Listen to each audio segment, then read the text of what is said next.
halkaan isugu nimi inaynu xariga ka jaro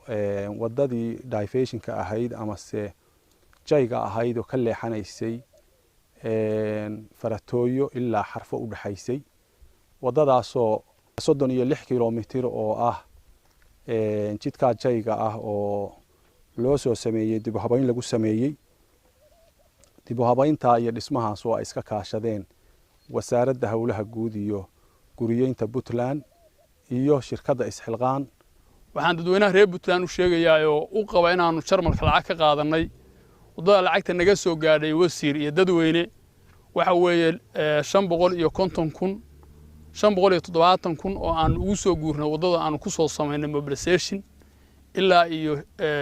meesha la yiraahdo Turkey iyo China iyo Dubai iyo dalka iyo dibadda inta dadweyne iyo hantida inta leegba aan ku mobilization marka hantideedu ku gadnay aan mobilization ku soo sameynay 570,000 oo ah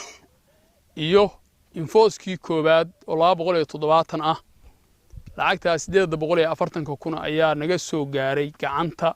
mashruuci lacagtii aan qandaraas ku qaadanay intiisi kale waa naga maqan tahay 3,500,000 waa naga gashay waxaan rabnaa inaanu dadweynaha iyo dawladda Burtinle u sheegno inaanu anagu maanta wixii naloo ku tala galay oo qalab inaanu meesha u keenna ay ahaydna inaanu keennay anagu hantideeda ka soo bixinay shaqadii naloo ku tala galay inaan qabanay sidiina 3 sano ka bacdi aan u sugayno qandaraaskii inaan dhamaystirno muddada tahay maanta aan sugu nimi waxa weeye wadadan refreshinka oo socotay muddo 72 casho ah in la dayactiro oo dib badan ay ku qabeen gaadiidka adeegsanaya wadadan mid shacab iyo mid dawladeed iyo mid kastaba ha ahaade in wadadii la dayactiray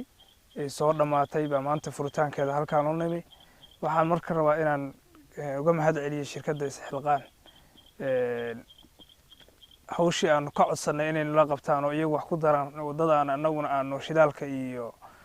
spare partiga wixii ka tabaraan ka bixino runtii waxaan uga mahad celinayaa sida qiimaha iyo qaayaha leh ay u aqbaleen iyo sida wadada u sameeyeen oo wadadan conductionka lagu sameeyay si fiican loo xaqay gaadiidku iyaga wadadan dib ugu filan